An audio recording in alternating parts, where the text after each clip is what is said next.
Sir नमस्कार. नमस्कार. नमस्कार रसिको हो. या दुसऱ्या सत्रामध्ये आपणा सर्वांचं हार्दिक स्वागत आहे. आपण लातूरमध्ये आहोत आणि ज्येष्ठ वात्रटिकाकार, ज्येष्ठ साहित्यिक आणि उपक्रमशील शिक्षक, आदर्श मुख्याध्यापक आणि मनस्वी व्यक्तिमत्व ज्यांनी आपल्या कथेनं आणि आपल्या कवितेतून महाराष्ट्राला भुरळ घातलेली आहे आणि शिक्षण क्षेत्रामध्ये सुद्धा मुख्याध्यापक कसा असावा, शिक्षक कसा असावा याचा एक मापदंड ज्यांनी निर्माण केला आहे असे आदरणीय भारत सातपुते सर यांच्या घरी आपण आहोत. आणि आता या सत्रामध्ये आपण त्यांचं जे शैक्षणिक कार्य आहे ते किती व्यापक आणि महत्त्वाचं आहे ते आपल्याला जाणून घ्यायचं आहे. तर आपली सुरुवात जी आहे सर नोकरीची कुठे झाली आणि पुढील आपला कार्यप्रवास आपण सांगावा. नमस्कार. माझं आवडतं क्षेत्र हे शिक्षण क्षेत्र आहे आणि स्वीकारलेलं क्षेत्र आवडीने इकडे मी आलेलं आहे. आपल्याला सांगितलं मी की महाराष्ट्र राज्य लोकसेवा आयोगाची परीक्षा देऊन मी क्लार्क म्हणून सेवेला होतो मुंबईला आणि इकडली शिक्षकी पेशाची नोकरी मिळाल्याच्या नंतर मी ती आवडीने सोडली. कदाचित मी त्या नोकरीत असतो तर तहसीलदार, डेप्युटी कलेक्टरपर्यंत मी गेलो असतो. पण मला लहानपणापासून शिक्षक होण्याची खूप आवड होती. म्हणजे बघा, शाळेमध्ये जे जे शिक्षक शिकवायचे का ते शेताकडे गेल्याच्या नंतर मी शिक्षक जे जे बोलले ते मी त्या झाडाझुडपाच्या पिकाच्या समोर उभा राहून बोलायचं. म्हणजे मी शिक्षक वर्गात शिकवायचे तसं मला देखील वाटायचं शिक्षक व्हावं आणि मग पिकांना समोरच्या तुरीचा असेल, ज्वारीचा असेल, जे असेल ते त्याच्या समोर उभा राहायचं, हातामध्ये छडी घ्यायची आणि त्या पिकांच्या सोबत मी तासनतास बोलायचं. हे मला एवढं शिक्षक होण्याची आवड होती. माझ्या सुदैवानं, योगायोगानं मला शिक्षकी पेशामध्ये स्थान मिळालं. 14 एप्रिल 1982 भारतरत्न डॉक्टर बाबासाहेब आंबेडकर यांच्या जयंतीच्या दिवशी हे मला नोकरीची सुरुवात करता आली आणि सुट्टीच्या दिवशी मी तिथे रुजू झालो. कोणत्या गावी सर? भातागळी म्हणून लातूर तालुक्यामध्ये आहे. तिथे मी रुजू झालो आणि आदर्श मला मुख्याध्यापक, माझ्या आयुष्यातले पहिले मुख्याध्यापक मला भेटले ते म्हणजे गणपतराव गुंजोटीकर आणि नोकरीच्या ते गावात राहायचे. त्यामुळं माझी सुरुवात तिथं झाली. तेव्हा मी यशस्वी DED होतो. पुढे मी शिक्षण क्षेत्रामध्ये काम करत करत मी BA झालो, मी MA मराठी झालो, MA लोकप्रशासनाला मी ॲडमिशन घेतलं, माझं BEd झालं, पुन्हा मी MAdला ॲडमिशन घेतलं. त्यानंतर मी DAE degree in adult education मी पूर्ण केलं. म्हणजे नोकरी करायचं आणि सुट्टीमध्ये माझ्या डिपार्टमेंटची परवानगी घेऊन मी शिकायचं. म्हणजे शैक्षणिक गुणवत्ता वाढवणे एवढाच हेतू नाही, तर स्वामी विवेकानंद असं म्हणतात की माणसानं आयुष्यभर विद्यार्थी असावं, याच्या एवढा दुसरा कुठलाही आनंद नाही. मी आज तागायत आयुष्याच्या या क्षणापर्यंत मी विद्यार्थी राहण्याचा प्रामाणिक प्रयत्न केलेला आहे. तर मला ते गुंजोटीकर सर एवढे मला छान भेटले, खूप शाळेसाठी मेहनत वगैरे घ्यायचे. मी तिथे मुलांना कथा कविता, म्हणजे मी नोकरीला लागल्याच्या नंतर 1-2 वर्षामध्ये जगणं माणसाचा हा माझा पहिला कविता संग्रह प्रकाशित झाला. हा साधारणतः 84-85ला प्रकाशित झाला.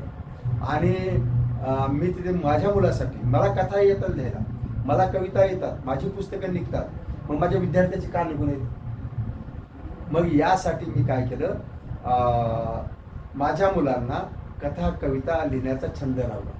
त्यांच्या हस्तलिखितावरती मी गोळा करायचं. एक लक्षात घ्या, तुम्हाला वर्षभराची फळं पाहिजे असतील, वर्षभराचं काही उत्पादन पाहिजे असेल तर आपण शेतामध्ये रब्बी आगात पेरतो आणि ती वर्षभरात दिली.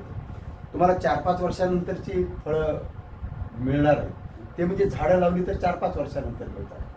पण 20-25-50 वर्षानंतर किंवा या पिढीच्या नंतर त्या पिढीची तुम्हाला जर फळं आजमावायची असतील तर ते शिक्षण क्षेत्रामध्येच आजमावता येतात. शिक्षण क्षेत्रामध्ये असं नाही आज शिकवलं गेलं की तुझा मुलगा शाळा होतो, असं नाही.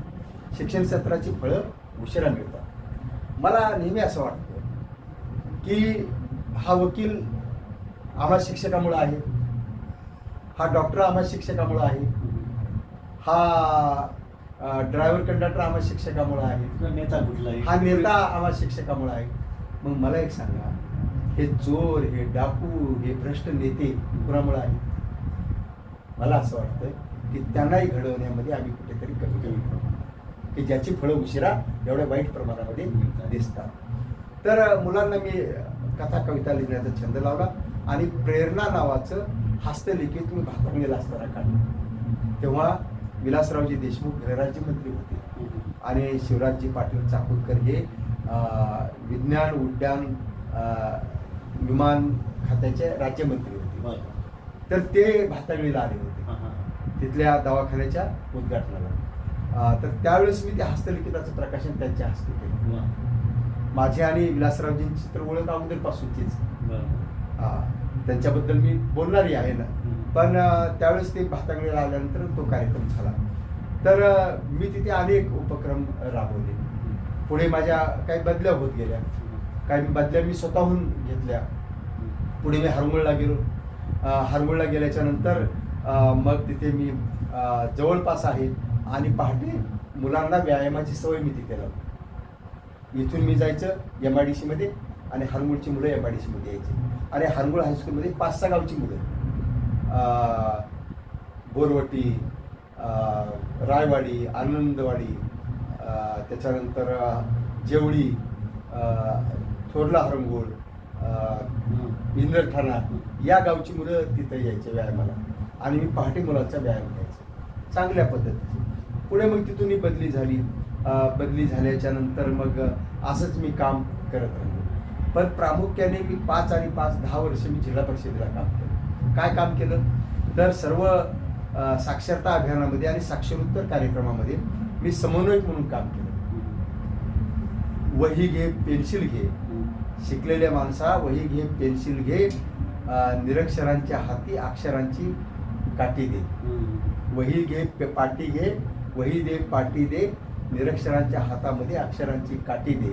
असं खूप मोठ्या प्रमाणामध्ये आम्ही साक्षरता अभियानामध्ये तेव्हा काम केलं. तेव्हा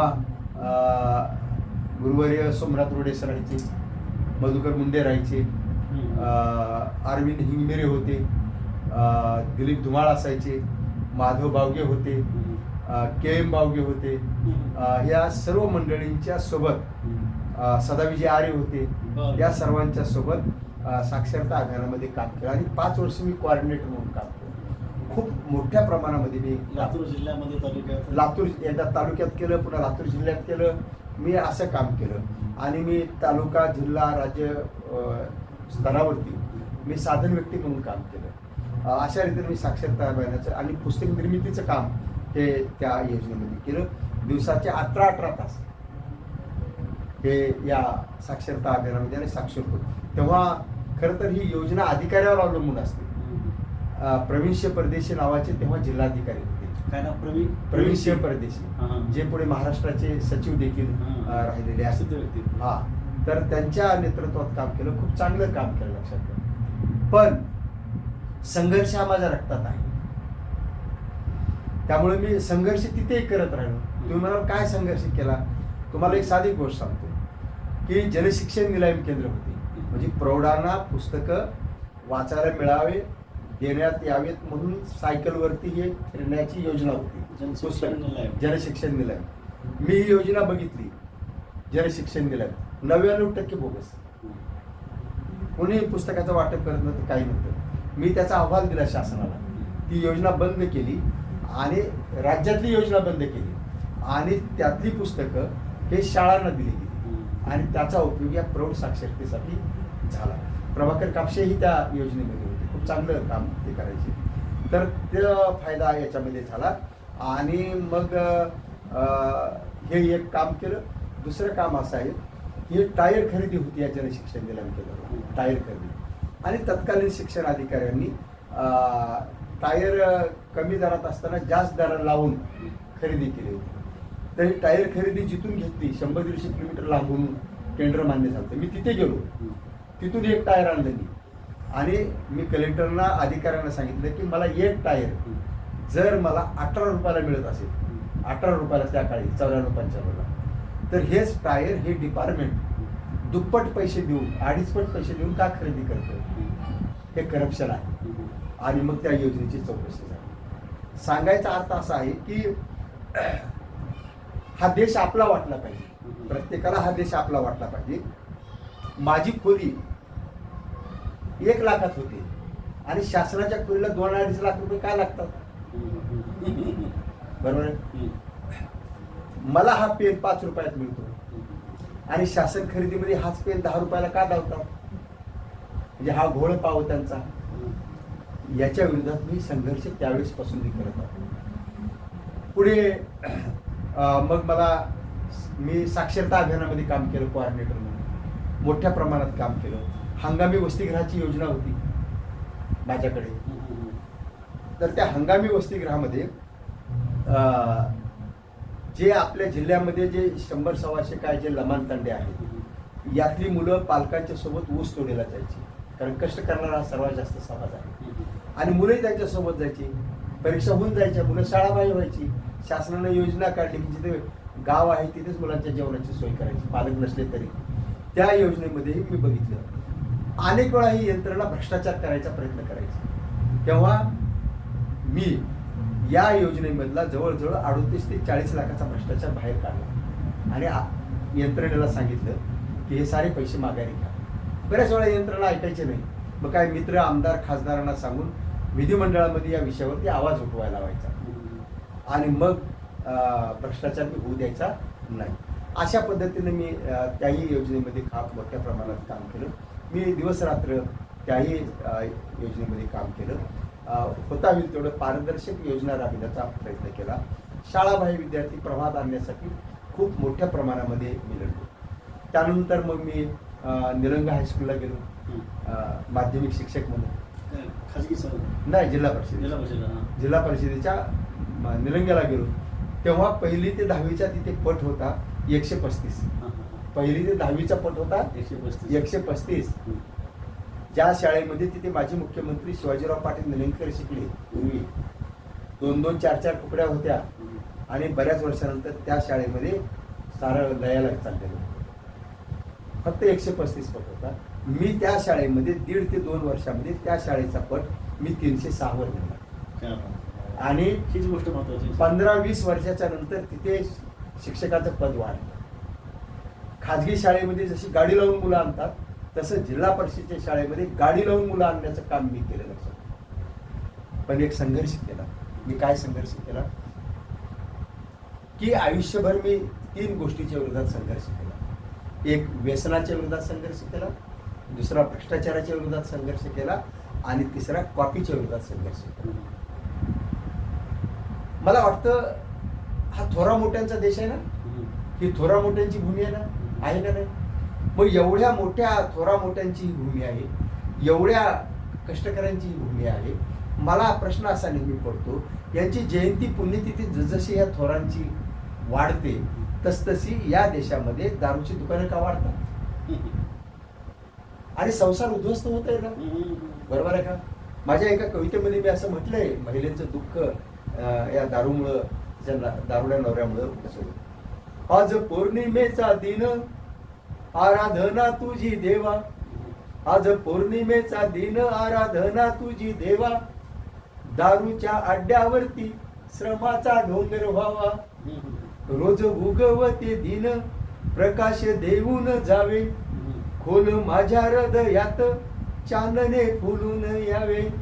किती वडाच्या झाडाला, किती वडाच्या झाडांना गुंफावे आशेचे दोरे, तरी साऱ्या जीवनात वाहते दुःखाचे वारे. त्याच वडाच्या झाडाला पालवी फुटून येते, परी माझ्या जीवनाला काजळी भिडून जाते. आज पौर्णिमेचा दिन आराधना तुझी देवा, दारूच्या अड्ड्यावरती श्रमाचा डोंगर व्हावा, जुगारी नवऱ्यातूनी सोबतीचा सूर यावा, सोबतीचा सूर यावा. आज पौर्णिमेचा दिन आराधना तुझी देवा, आराधना तुझी देवा. म्हणजे सांगण्याचा हा अर्थ आहे की कुठल्या सरकारला कळत नाही का हो? या दारूने ही समाज व्यवस्था उद्ध्वस्त होते. दारूमधून महसूल मिळतो, महसूलमधून सरकार चालतं. याचा अर्थ काय? माणसं मारून सरकार चालतं का? हे कधी कमी होणार हा माझ्या पुढे एक प्रश्न. मी अस्वस्थ आहे या साऱ्या गोष्टी. मी अनेक पुस्तकांच्या बाबतीत नंतर चर्चा करेन, पण या अनुषंगाने मी एक पुस्तक लिहिलं. मला फोटो काढायचा फार छंद आहे. म्हणजे गाडी चालवण्याचा छंद आहे, फोटो काढण्याचा छंद आहे. रस्त्याने जाता जाता मला व्यसन कोणतंही नाही. म्हणजे आजही मी पहाटे 3:30ला उठतो, लिहितो, नंतर मी व्यायामाला जातो, व्यायामाला येऊन मग कशाच तरी ज्यूस घेतो, नंतर मी 9 वाजता जेवतो, नंतर मी दिवस मावळायच्या आत एकदा जेवतो, 2दा जेवतो, आणि मग मी संध्याकाळी पुन्हा लवकर म्हणजे संध्याकाळी जेवतच नाही, आणि संध्याकाळी लवकर झोपतो, आणि पहाटे 3:30ला उठतो. सकाळ आणि संध्याकाळ दोन्ही वेळा मी फिरायला जातो. पण हा फोटो काढण्याचा छंद मला. आणि मग माझ्या लक्षात आलं, काय लक्षात आलं? तुम्हाला नवा इतिहास निर्माण करता येत नाही ना, करू नका, पण जुना इतिहास आपल्याकडून पुसला जाणार नाही याची काळजी आपण घ्यायला पाहिजे. कशी काय? तर माझं असं निरीक्षण आहे की या थोरांची, संतांची, महात्म्यांची, शिवाजी महाराजांच्या किल्ल्यांची नावं या व्यवस्थेमध्ये दारूच्या दुकानाला आहे. बरोबर आहे? काय सांगायचं उद्या मुलांनी? एका मुलाला विचारलं, तुला सिंहगड माहिती आहे का? तो म्हणाला हो. कसं काय? माझे वडील सकाळ सकाळी अतिशय चांगलं शुद्धीवर सिंहगडमध्ये जातात आणि येताना सिंहगडच्या बाहेर पडले की तुला लागतात. मुलांनी अर्थ काय घ्यायचा या व्यवस्थेचा हा प्रश्न माझ्यासमोर.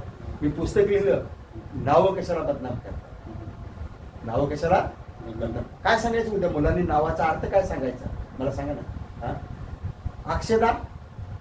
अक्षदा बेरबार आहे. अरे भक्तिभावानं ज्या पंढरीमध्ये वारकरी जातात त्या पंढरीमध्ये मंदिरापासून थोड्या अंतरावर अभिषेक बेरबार आहे. ज्या पंढरीला लोक अभिषेक घालतात तिथे अभिषेक बेरबार करतात.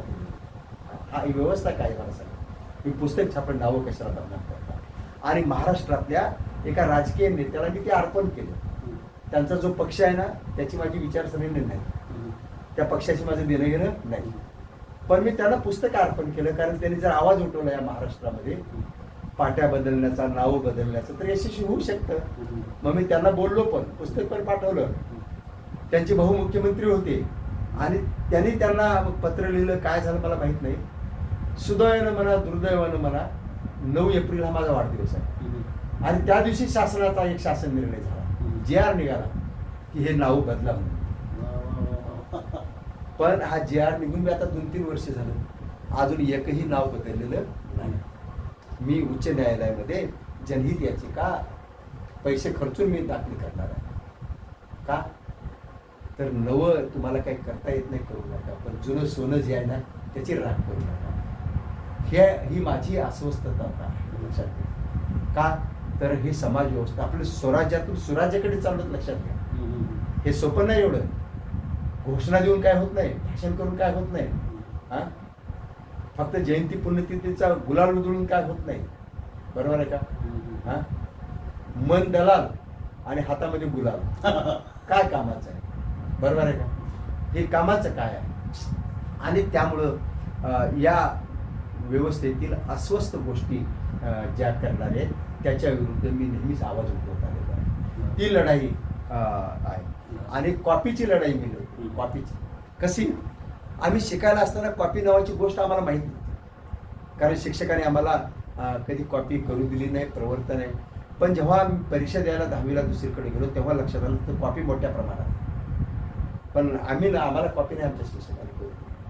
पुढे माझ्या गावात परीक्षेचं सेंटर आलं बघा, पुन्हा कॉपी सुरू झाली आणि साधारण विद्यार्थी, अभ्यासात कच्चा असलेला विद्यार्थी, त्याला 84-85% मार्क पडले. त्याचा नंबर लागला पॉलिटेक्निकला. मला वाटतं 3 वर्षाचं पॉलिटेक्निक आहे, त्याला काढायला 7.5 वर्ष लागली. कॉपीचे वाईट परिणाम मी करतो. आणि एवढा संघर्ष केला मी या कॉपीचा. काय संघर्ष केला? तर मी बैठे पथकात काम केलं, मी भरारी पथकात काम केलं, मी कस्टोडियन म्हणून काम केलं, मी केंद्र संचालक म्हणून काम केलं, मी पर्यवेक्षक म्हणून काम केलं. या 10वी 12वी D.Ed टंकलेखनाच्या परीक्षेचा तुम्हाला इतिहास सांगतो. ज्या ज्या केंद्राचे निकाल पूर्वी 95-98% खाली नव्हतेच, माझ्या काळात तिथले निकाल 20-25% वर गेलेच नाही. एवढ्या मोठ्या प्रमाणात मी 4-5 वर्षामध्ये 100च्या पुढे रेस तिकीट केली. लक्षात घ्या. मी 7 तोताईगिरीच्या मुलावरती गुन्हे दाखल केले, जे 7 दुसऱ्या परीक्षांच्या मुलांच्या जागेवर परीक्षा देतो. मी प्राध्यापकाला स्वतःच्या हस्ताक्षरामध्ये कॉपी देताना पकडलं, त्याची तक्रार केली. पण ही 99% यंत्रणा भ्रष्ट आहे, हलत नाही.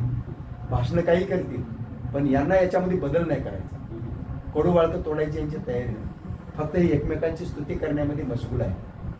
त्या कॉपीच्या विरोधामध्ये मी आयुष्यभर लढा दिला, खूप लढा दिला.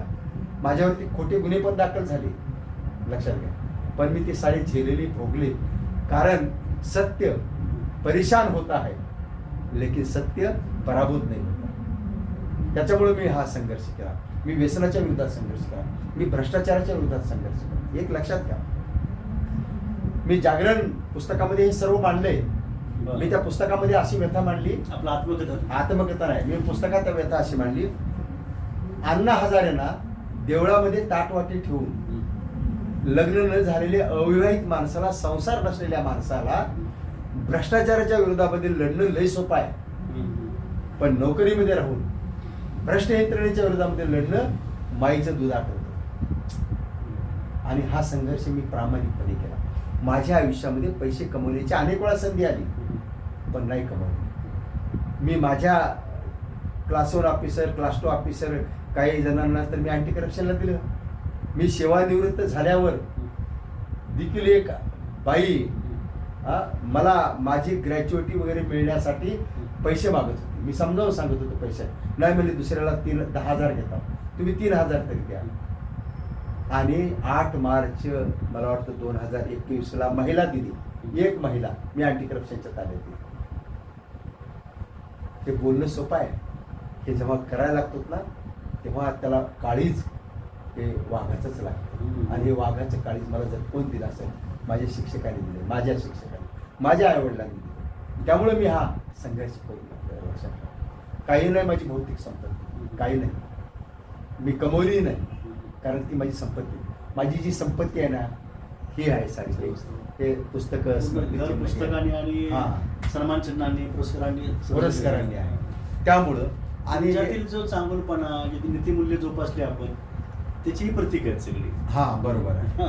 आणि मी नोकरीमध्ये सांगितलं तुम्हाला, मी कॉपीच्या विरोधात संघर्ष केला, भ्रष्टाचाराच्या विरोधात संघर्ष केला, आणि व्यसन कुणाच्या विरोधात, माझ्या सहकार्याच्या व्यसनाच्या विरोधात संघर्ष केला. त्याचं एक कारण आहे माझ्या व्यसनाच्या विरोधात पेट्रोल उठवण्याचं. कारण माझी आई हे दाढ दुखायली म्हणून कुणीतरी म्हाताऱ्या बाईने सांगितलं की तू दाढीमध्ये तंबाखू ठेव, वेदना कमी होती. आणि गावाकडे गेल्यावर माझ्या लक्षात आलं की आई माझी तंबाखू खाते. आईशी भांडलो, आईसोबत रडलो. मी आईच्या पायावरती डोकं ठेवलं की हे सोड तू. का? जेव्हा खायचे दिवस होते तेव्हा गरिबीमुळे तुला खाता आलं नाही, आता खायचे दिवस आले. अखेर तेच झालं की आईच्या घशात खरखर व्हायला लागलं, निदान झालं, माझ्या आईला कॅन्सर झाला. आणि जेव्हा खायचे दिवस आले तेव्हा आई निघून गेली. आज मी आईवरती कितीही लिहिलं तर आई नाही भेटणार मला. आणि मग मी तो संघर्ष मात्र व्यसनाच्या विरोधात. मी नोकरीच्या शेवटी औसा तालुक्यात भादा या गावला 5 वर्ष शनिवार, रविवार, दिवाळी, उन्हाळी कुठलीही सुट्टी नाही घेतली. मी उपकार नाही केले. का? माझा पगार 1 लाखाच्या पुढे होता महिन्याला. मला रोज 3-3.5 हजार पगार मिळायचा. मी नेहमी विचार करायचा की या 3.5 मध्ये मी लहानपणी आईबरोबर रोजानं गेलो, आईबरोबर विहिरीवर काम केलं, मी मजुरीचं काम केलं.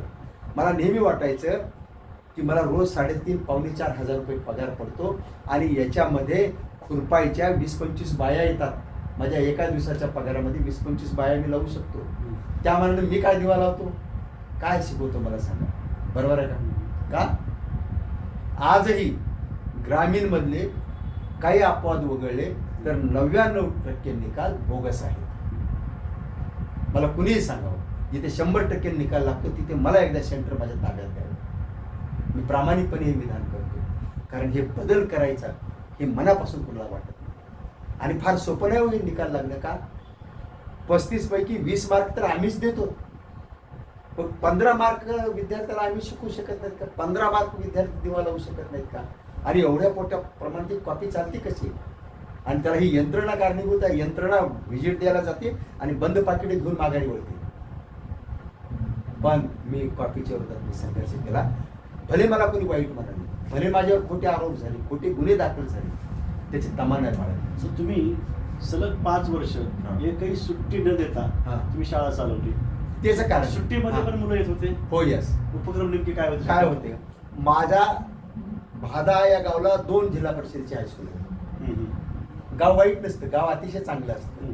आणि मी तिथे ठरवलं, काय ठरवलं, चला मी नोकरीला लागलो त्यावेळी गुंजोटीकर नावाचे नोकरीच्या गावात राहणारे मला मुख्याध्यापक भेटले का नाही? मग मी का आदर्श घेतला नाही? पुढे का बरं मी नोकरीमध्ये अपडाऊन करत राहिलो? माझ्या लहानपणी मला शिकवणारे शिक्षक माझ्या गावात राहत होते का नाही? मी त्याच्या अंगणामध्ये लहानाचा मोठा झालो का नाही? मग त्या शिक्षकाचा आदर्श मी का घेतला नाही? मी का बरं या गर्दीमध्ये या प्रवाहाबरोबर असा वाहत चाललो? मला का वाटलं नाही नोकरीच्या गावात राहू? मी विचार करत होतो. बोलणं सोपं आहे, पण निर्णय घेणं मला अवघड होतं. पण मी अखेर तो निर्णय भाद्याला घेतला, कारण तिथे मी 2 हायस्कूलचा मुख्याध्यापक होतो. माझी शाळा पहाटे 5:30ला सुरू व्हायची. आजही तुम्ही यूट्यूबवरती माझं नाव सर्च करा, तुम्हाला हजारो व्हिडिओ दिसतील. पहाटे 5:30ला माझी शाळा सुरू व्हायची आणि रात्री 8:30ला संपायची.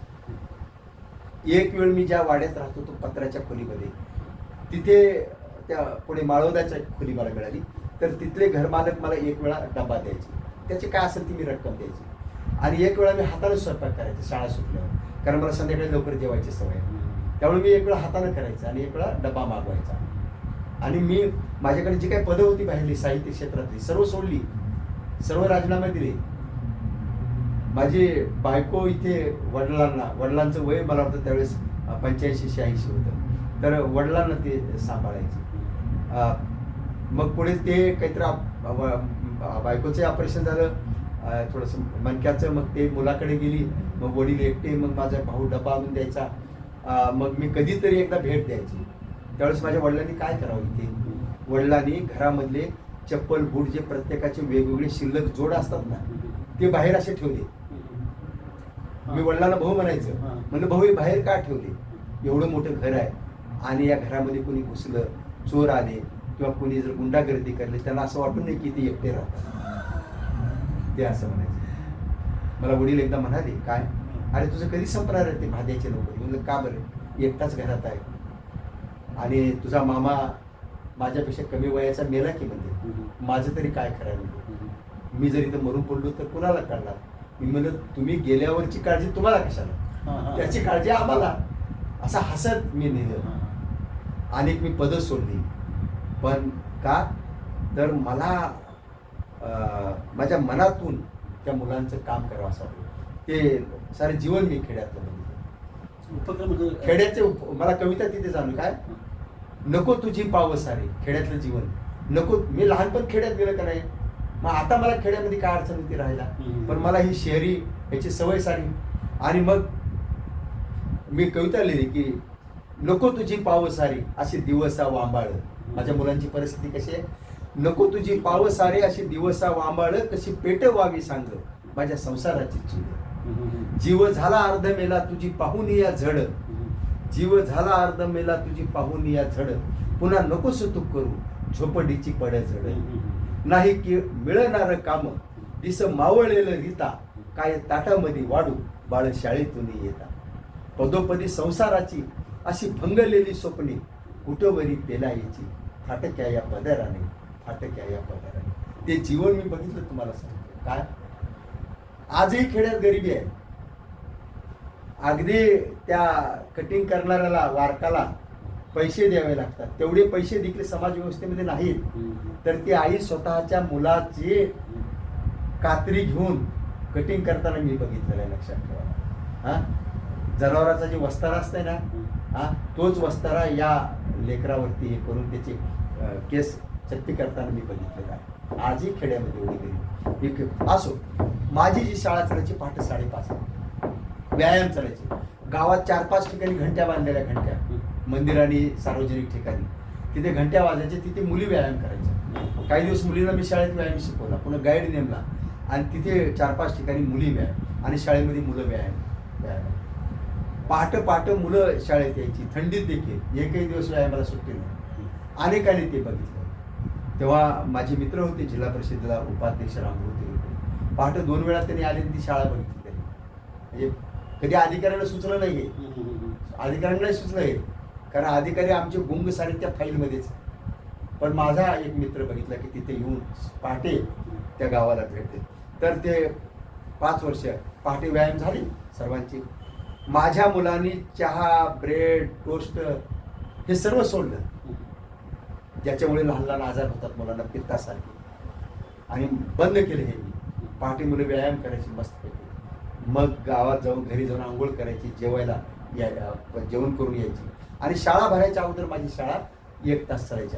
का तर तिथे जे ग्रंथालयामध्ये पुस्तकं पडून आहेत, वर्षानुवर्ष पुस्तकं पडून आहेत. निलंगा पण इथं असंच जाणवलं, वर्षानुवर्ष पुस्तकं पडून आहेत.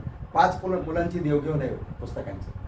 शिक्षकांनी पुस्तक वाचले नाही, ते भाज्याला मी पिशव्या तयार केल्या, वर्गमंत्री तयार केली, आणि मग ते मुलं त्या बाहेर रांगेत राहून अशी पुस्तकं वाचायची.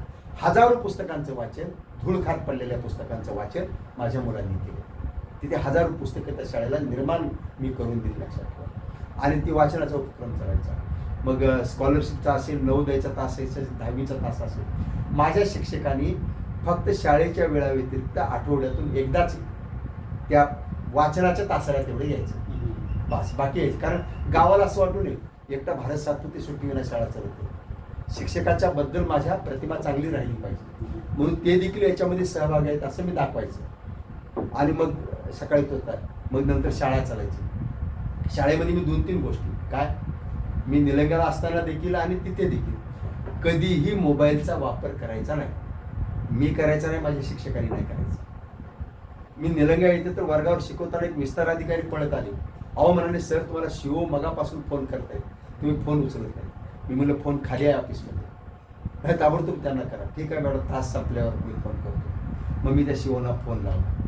एका नियोजनाच्या संदर्भामध्ये शाळेच्या बोलायचं होतं, माझं बोलणं झालं. पण शाळेच्या वेळामध्ये मी फोन करतो. का नवरा नवरीमध्ये जसा अंतरपाठ असावा तसा हा मोबाईल शिक्षक आणि विद्यार्थी यांच्यामध्ये अंतरपाठ झालेला आहे. ही सारी यंत्रणा कुचकामी नाही, शिक्षकांना शिस्त लावू शकत. अहो शिक्षकांचे 1-2 महिन्याचे तुम्ही कॉल डिटेल्स बोलवा, हे शाळेच्या वेळात बोलतात कसे हो? हा, एखाद्या शेतामध्ये बाई पुन्हा पुन्हा वारंवार जर लेकरून रडायला लागलं तर त्याला कामाला लावताव का आपण? लावताव नाही लावतो. अर्धा दिवस पाऊस आला तर पूर्ण दिवसाचा रोजगार देताव का? नाही. मग आमचा वेळ काय एवढा मोबाईलमध्ये जातो? काय एवढं महत्वाचं असतं? एवढं काय महत्वाचं असतं? मग मी तिथे मात्र भाग्याला ठेवलं, मी मोबाईलवर नाही, माझा शिक्षक मोबाईलवर. 4 दिवस वाईट वाटतं हो, पण पुन्हा सवय लागते याची. आहे दुसरी एक गोष्ट, खूप उपक्रम राबवले. काय उपक्रम राबवले? वाचनाचा उपक्रम राबवला.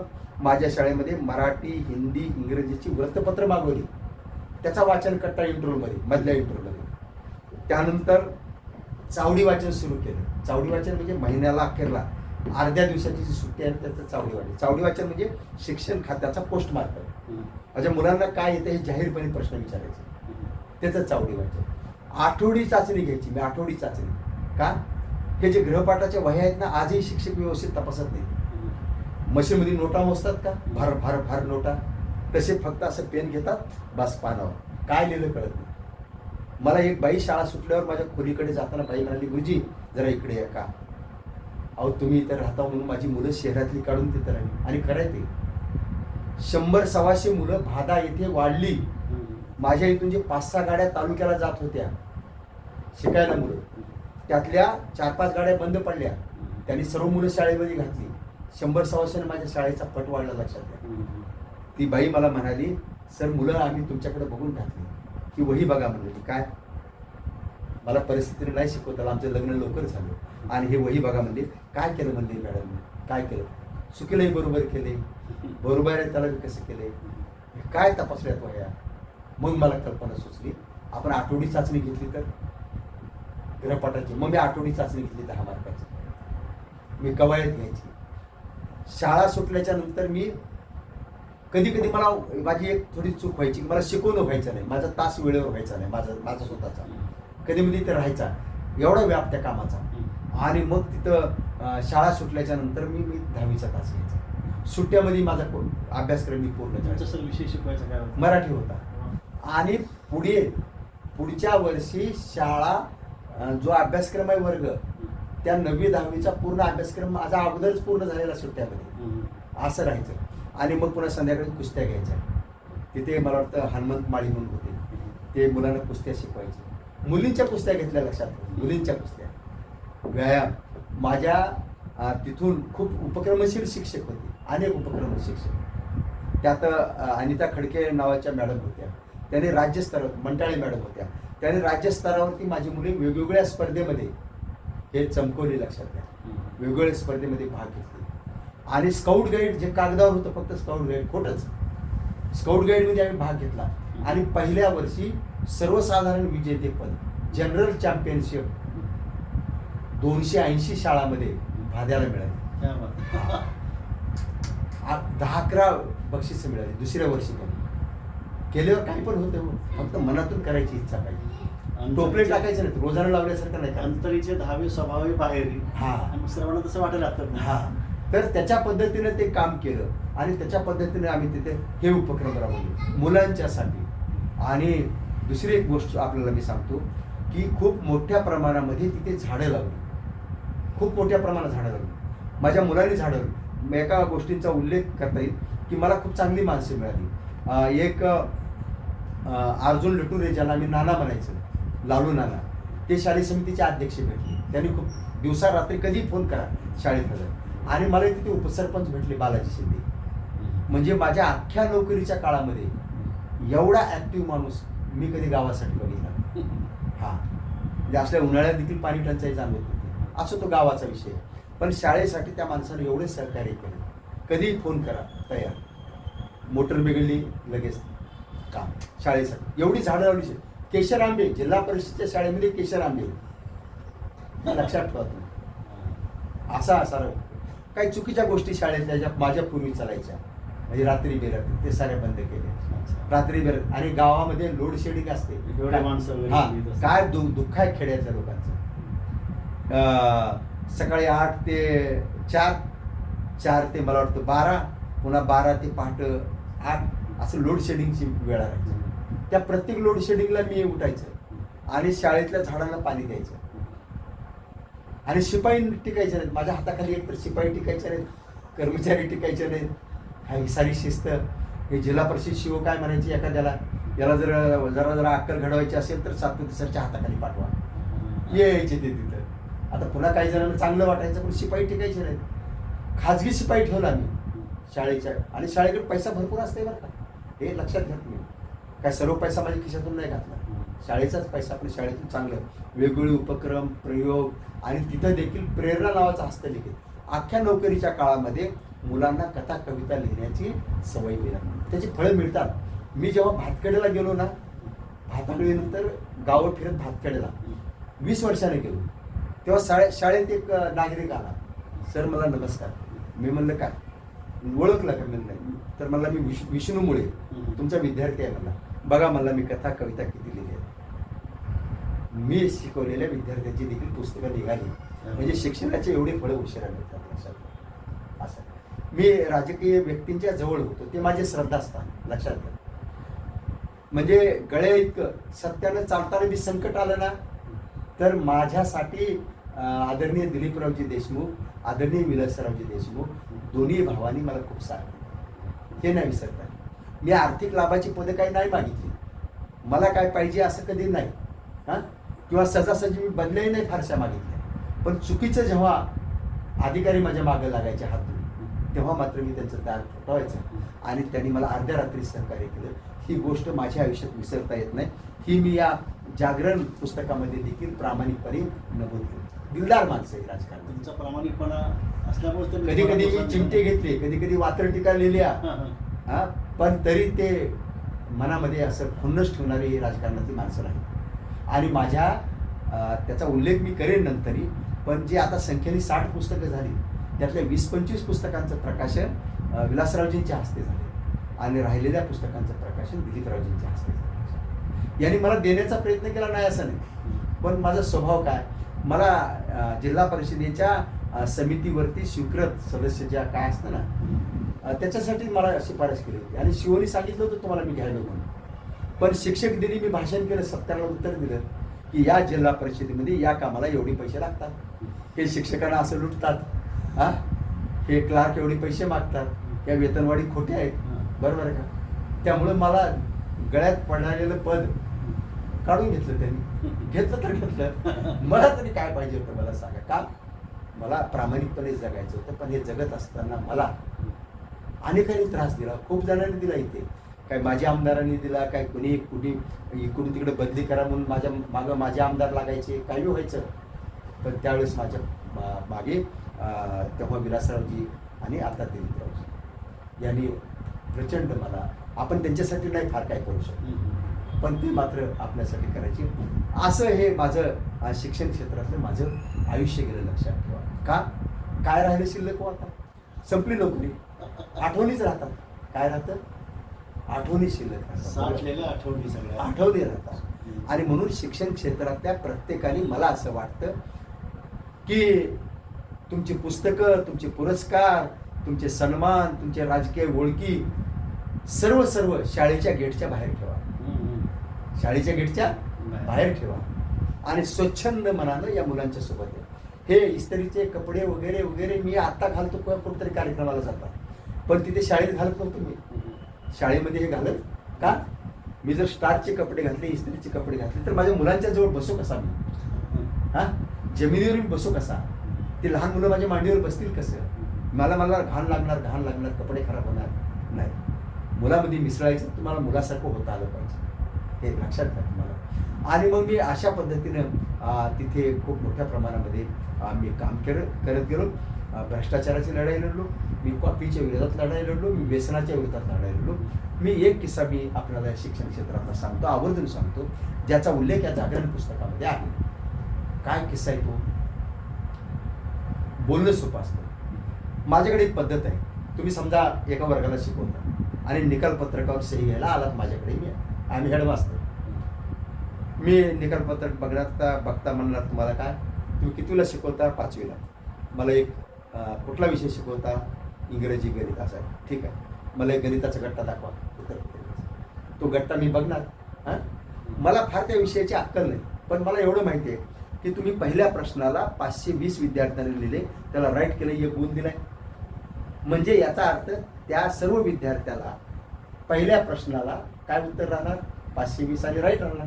बरं, असं नाही तिथं जाणार. मला 22चा स्टाफ आहे, एखादी लहान सहान चूक कुणाची होती, कुणाची चूक होती, पण त्या शिक्षिकेनं वर्ग 3रीचा आणि बघितलं ते सर, बाबा काही तपासले, जेवढ्या चुका आहेत तेवढ्या बरोबर केलेलं आहे, उत्तर काही बी लिहिले तर राईटच केलेलं आहे, गुणच दिलेले आहे, 1 नाही 2 नाही, जवळजवळ 46 चुका जेवढे विद्यार्थी लिहिले त्याच्यामध्ये त्या आढळल्या. चला, नोटीस दिली, चूक सुधरेल म्हणून मी तो विषय मिटवला.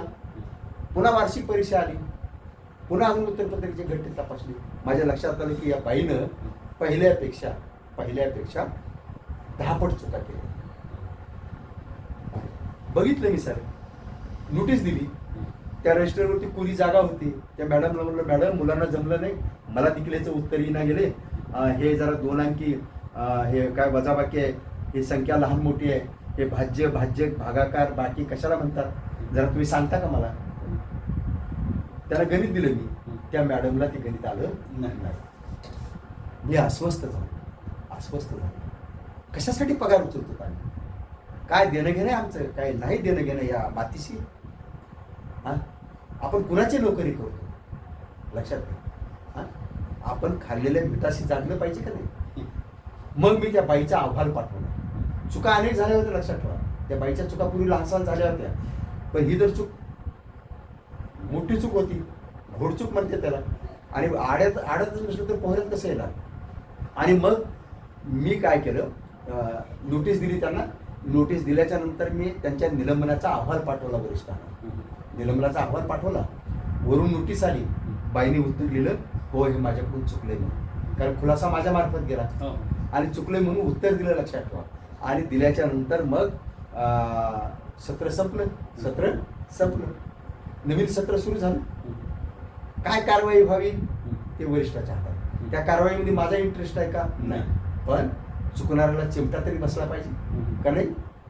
आणि मग त्यांनी काय केलं, नवीन सत्र सुरू झालं, जाऊ द्या म्हणालो. मग तिथे काय झालं, एक शिक्षक बदलून आले. व्यसनाच्या विरोधातली लढाई बा कशी असते. तिथे एक शिक्षक बदलून आले. आणि बदलून आल्याच्या नंतर हे शिक्षक कुठून आले बदलून, गावातल्या दुसऱ्या शाळेतून माझ्या शाळेवर आले. आणि हे शिक्षक आणि ही शिक्षिका पूर्वी एका शाळेवर होते, हायस्कूलवर दोघेही होते. तिथे यांचं थोडंसं गैरवर्तून गाववाल्यांनी बघितलं, उठाव केला आणि यांच्या बदल्या झाल्या. ती एक बाई बदलून दुसऱ्या हायस्कूलला गेली आणि हे शिक्षक बदलून दुसऱ्या शाळेत आले. पुन्हा ही शिक्षिका त्या हायस्कूलहून माझ्या शाळेत आली आणि हे शिक्षक बदलून गावात आले, गावातल्या शाळेतून पुन्हा त्या शाळेत आले. दोघं पुन्हा एकत्र आले. काय खेळ आहे मला सांगा. ऑनलाईन बदल्या राहून मी जमलं, कसं जमलं माहित नाही मला. आणि मग आल्याच्या नंतर त्या शिक्षकाला तंबाखू खाऊन थुकायची सवय. मी त्यांना म्हणालो, त्याला नाना म्हणायचं, नाना माझी विनंती आहे तुम्हाला, माझ्या मुलांच्या समोर तुम्ही खाऊ नका. व्यसनानं बरबाद झाली ही पिढी. पालक व्यसनाच्या आधी नाही, माझी मुलं व्यसनाच्या आधीन गेली, तर या शिक्षणाचा अर्थ काय. ते म्हणाले सांग. म्हणजे माझ्या 2-3 गोष्टी ऐका. ते म्हणाले सांगा. मी म्हणालो तुम्ही तालुक्याहून येता इथं नोकरीला, वाटल्यास येताना तिथून बांधून आणा, काय तुम्हाला पुढी काय आणायची ते. आणि शाळा भरल्याच्या नंतर मी तुम्हाला 5 मिनिट सोडतो, शौचालयाच्या आड जाऊन तुम्ही खावा. माझ्या मुलांच्या समोर खायचं आणि माझ्या मुलाला गावात तंबाखूचा तोटा आणायला पाठवायचं नाही. आणि तुम्ही पण या गावात जिथे नोकरी करता तिथे जायचं नाही. गेटला कुलूप राहत होतं माझं दिवसभर, माझं गेट उघडं राहत नव्हतं.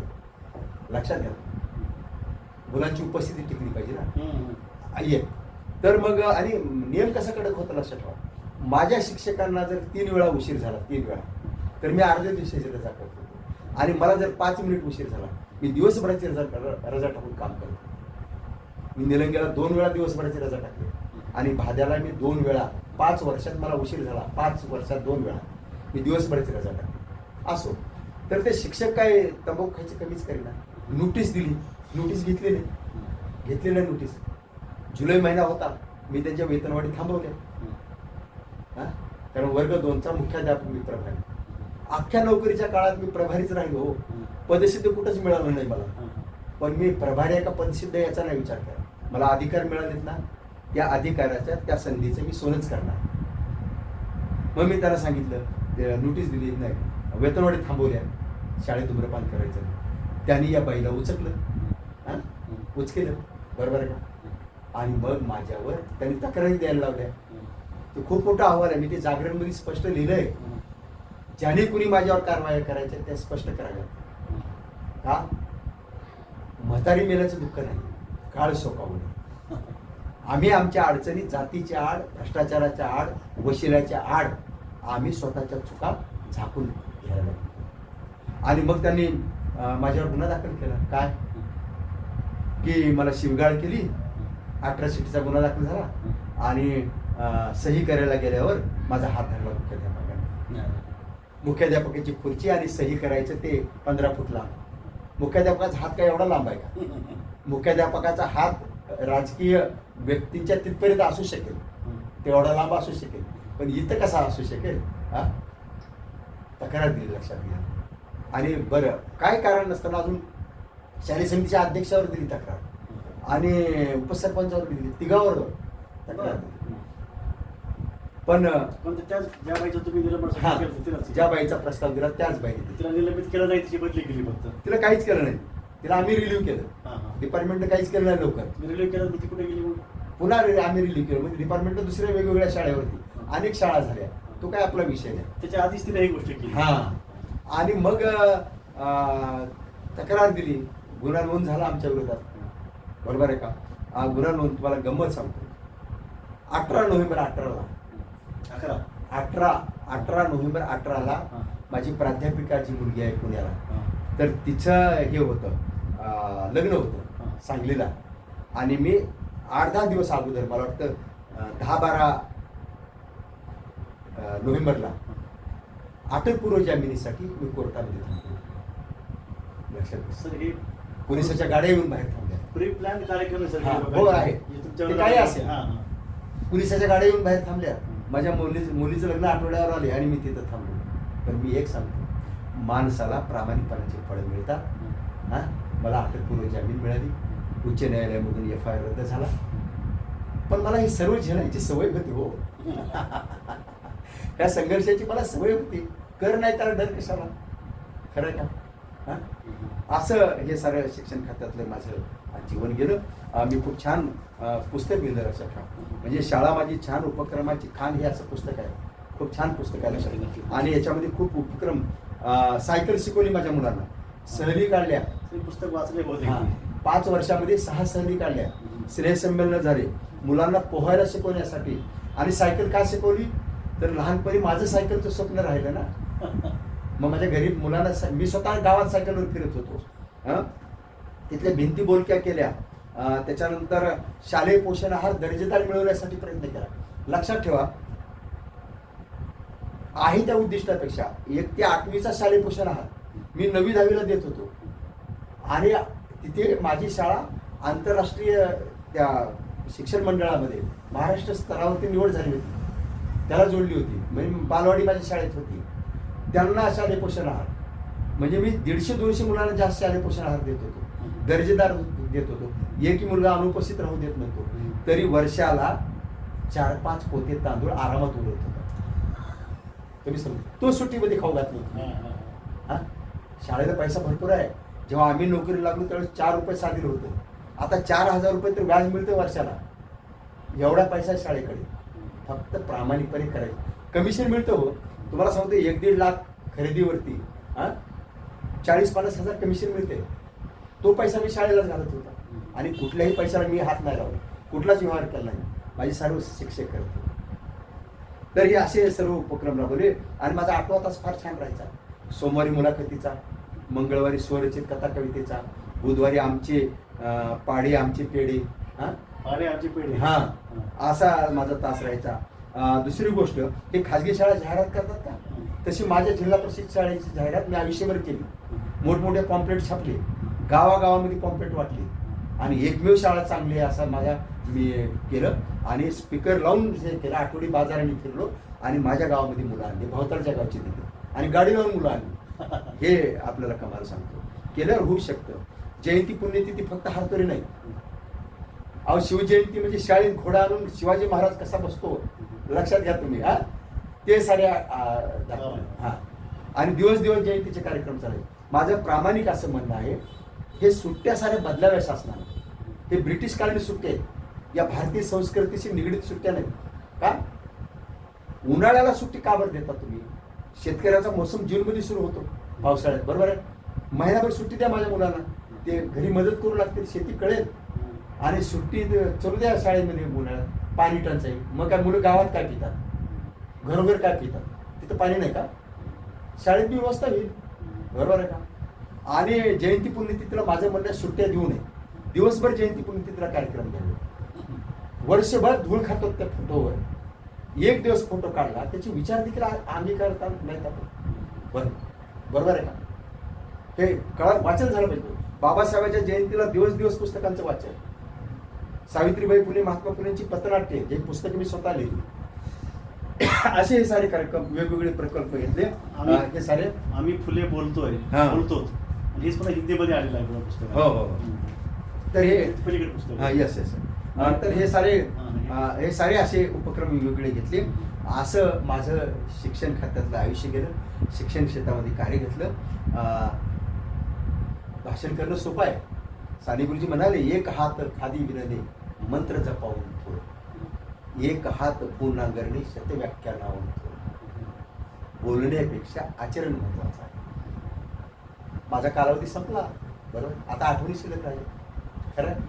आणि जिथं काम केले तिथले फोन मला आजही येतात. त्या आठवणी शिल्लक तुमच्या मनात जेवढ्या आहेत त्यापेक्षा अधिक प्रमाणात प्रत्येकाच्या मनामध्ये आहेत. Yes. तुमचे विद्यार्थी, सहकारी, ग्रामस्थ, इतर संबंधित लोक. तेव्हा सांगण्यासारखं खूप आहे. निश्चित. मला असं वाटतं की माझ्या शिक्षकांनी, माझ्या सहकार्यांनी या मुलासाठी तन मन धन म्हणणार नाही, पण मी तन मन धनानं काम केलं. निश्चित. खूप काम करावं. आणि एक सांगतो मी, शिक्षकांचं शारीरिक, मानसिक आणि आर्थिक भलं व्हायचं असेल तर शिक्षकांनी नोकरीच्या गावी राहावं, स्वतःची मुलं तिथं घालावी. हां, कुणी मोबाईलवर बोलणार नाही, कुणी धूम्रपान करणार नाही, कुणी गुट्ट्या मारणार नाही, कुणी काही नाही. आणि कुणी किती वशिल्या चालणार, माझ्याकडे तडजोड नाही. लक्षात ठेवा. मी माझ्या स्वतःची तडजोड नाही. माझ्या एका पथकामध्ये होतो मी. माझा भाऊ जिल्हा परिषदला शिक्षक आहे. त्या पथकामध्ये असताना माझ्या भावाची वेतनवाढ थांबली आहे. मी त्या पथकात होतो, पण मी पाठीशी नाही घातली. नियम सर्वांना सारखेच, बरोबर आहे का? असं तर शाळा नंदनवन व्हावी, शाळा चांगली व्हावी. आपल्या घराची खिडकी दारा मोडली तर आपण लगेच दुरुस्त करतो. शाळेच्या खिडक्या दारा का मोडल्या जातात? शाळा मंदिर आहे ना. हां, ते काय रात्री लॉज आहे शाळा? शाळा म्हणजे या सर्व गोष्टीवरती काम करण्याचा आपण प्रामाणिकपणे. शिक्षणाचा मूलभूत उद्देश जो आहे तो सरांनी आपल्या पुढं त्यांच्या अनुभवातून सांगितलेला आहे. विद्यार्थ्याच्या व्यक्तिमत्वाचा सर्वांगीण विकास होणं, देशाचा जबाबदार नागरिक निर्माण होणं, चारित्र्याचं संवर्धन होणं, ह्या सर्व गोष्टी ज्या आहेत, अभ्यासेतर उपक्रम, अभ्यासपूरक उपक्रम आणि असे मुक्त छंद, मुक्त प्रकल्प राबवून आणि तनमन धनानं सेवा देऊन हे सगळं घडतं. त्याचा वस्तुपाठ म्हणजे सरांचं जीवन आहे, सरांचं कार्य आहे. जिल्हा परिषदेच्या शाळा वाचण्यासाठी काय करायला पाहिजे हे पुढच्या सत्रामध्ये आपण बघणार आहोत. परंतु ज्या शाळेनं आपल्याला घडवलं, सर जिल्हा परिषद शाळेचे विद्यार्थी, जिल्हा परिषद शाळेमध्ये शिकवलं, मुख्याध्यापक होते. आणखी बरंच काही आपल्याला जाणून घ्यायचं आहे. याशिवाय सरांच्या पुस्तकांचाही धांडोळा घ्यायचा आहे, त्यांच्या साहित्य कृतींचा वेध घ्यायचा आहे. त्यांच्या वात्रटिका आपल्यापुढे सादर होणार आहेत. विलासरावांच्या आणि दिलीपरावांच्या आठवणी आहेत, त्याही आपण जागूया. पुढील सत्रामध्ये आपण भेटू. तोपर्यंत नमस्कार, धन्यवाद सर. नमस्कार.